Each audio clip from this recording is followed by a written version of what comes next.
kelompok 9 mata kuliah berpikir kritis yang beranggotakan saya, Galuh Putri Kinasih, dan rekan saya, Sinta Nuryaningsih, akan mempresentasikan materi mengenai pengambilan keputusan. Materi pengambilan keputusan terdiri atas beberapa sub. Yang pertama yaitu kaitan antara berpikir kritis dan berpikir kreatif, argumen dan struktur argumen, dan terakhir menetapkan ide dengan meyakinkan. Saya akan mempresentasikan materi yang pertama yaitu pengertian berpikir kritis. Berpikir kritis menurut Johnson ialah kemampuan seseorang dalam berpikir menggunakan dasar analisis, argumen, dan wawasan terhadap setiap makna sebagai pengembangan dari penalaran.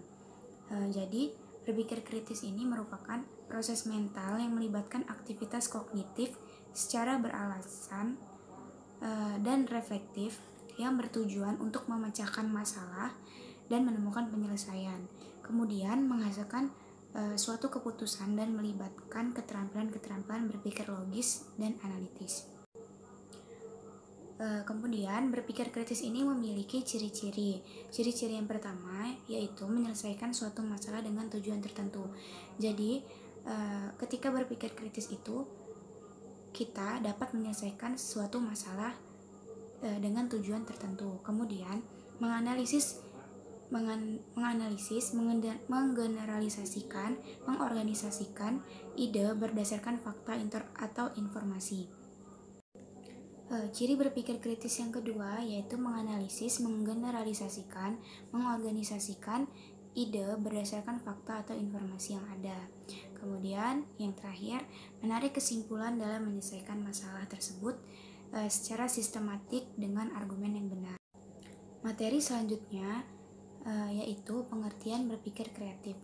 Berpikir kreatif menurut Virgili merupakan seluruh rangkaian kegiatan kognitif yang digunakan oleh individu sesuai dengan objek, kondisi tertentu, dan permasalahan sebagai upaya penyelesaian berdasarkan kapasitas individu.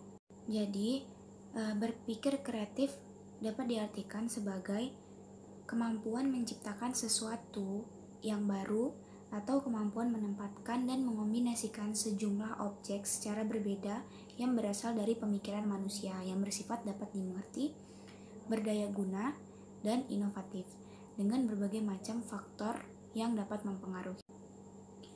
Materi selanjutnya yaitu kaitan antara berpikir kritis dan kreatif. Dalam memandang kaitan antara berpikir kreatif dan berpikir kritis terdapat dua pandangan. Yang pertama, berpikir kreatif bersifat intuitif yang berbeda dengan berpikir kritis atau analitis yang didasarkan pada logika. Yang kedua, berpikir kreatif merupakan kombinasi berpikir yang analitis dan intuitif.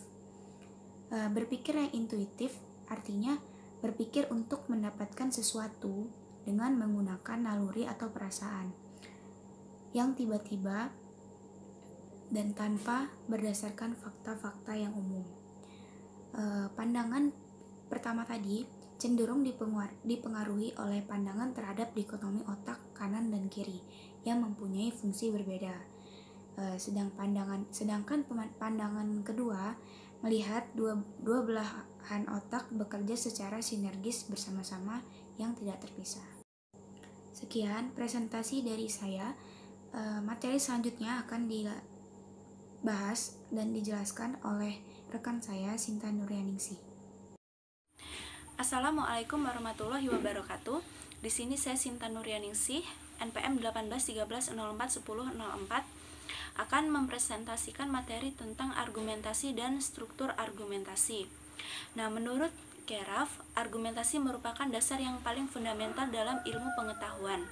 Melalui argumentasi, seseorang dapat menunjukkan pernyataan-pernyataan ataupun teori-teori yang telah dikemukakan tersebut benar atau tidaknya melalui fakta-fakta ataupun bukti-bukti pendukung yang telah diberikan.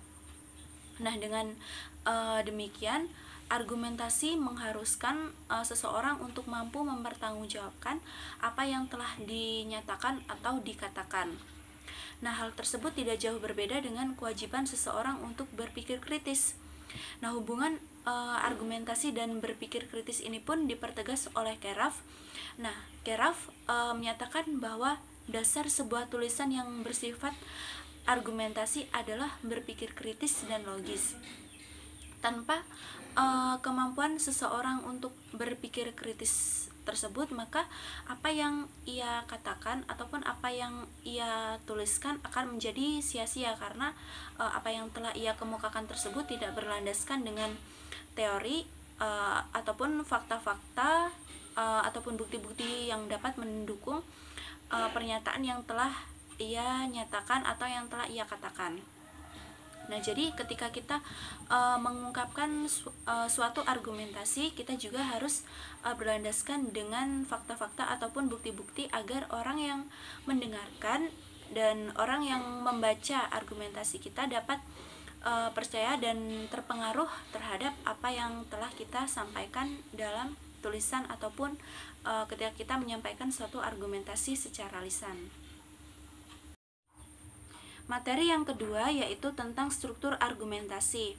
Layaknya sebuah bangunan, tulisan argumentasi disusun berdasarkan elemen-elemen yang membedakan tulisan argumentasi dengan tulisan yang lain.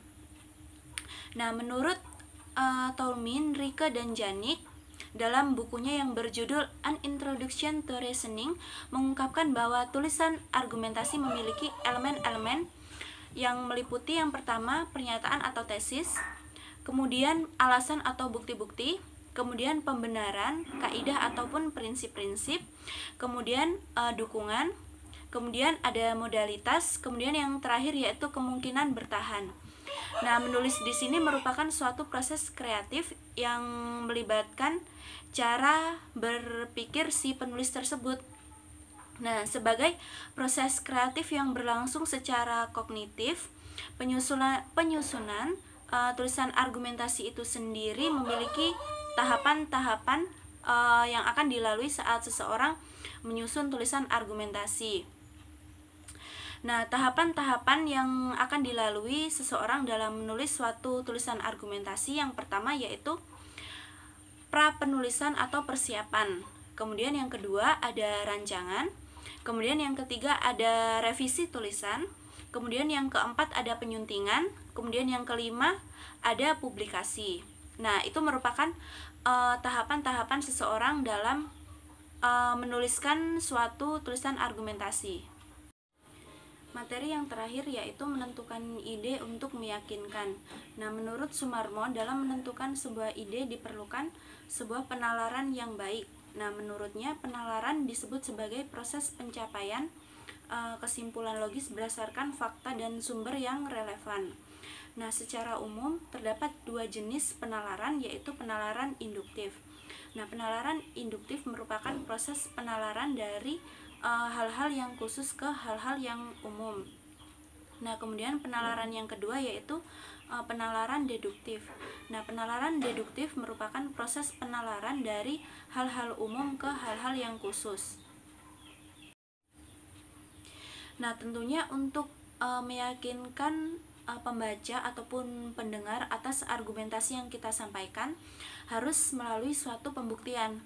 Nah, pembuktian menurut Fahinu adalah suatu argumentasi yang logis yang menetapkan kebenaran atas suatu pernyataan.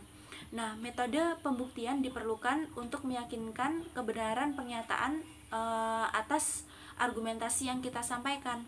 Nah, terdapat beberapa tipe dalam memproduksi pembuktian sebagaimana yang telah dikemukakan oleh Weston A, yaitu yang pertama produk pembuktian prosedural.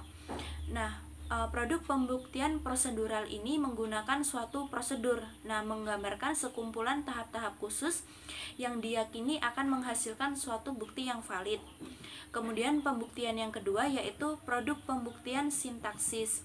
Nah, produk pembuktian sintaksis ini menggunakan bukti yang dikonstruksi dengan memanipulasi secara benar definisi-definisi ataupun pernyataan ataupun bukti-bukti dengan cara yang sah dan secara logika. Kemudian yang ketiga yaitu produk pembuktian semantik. Nah, produk pembuktian semantik ini menggunakan argumen secara intuitif sebagai dasar untuk mengkonstruksi suatu pembuktian formal.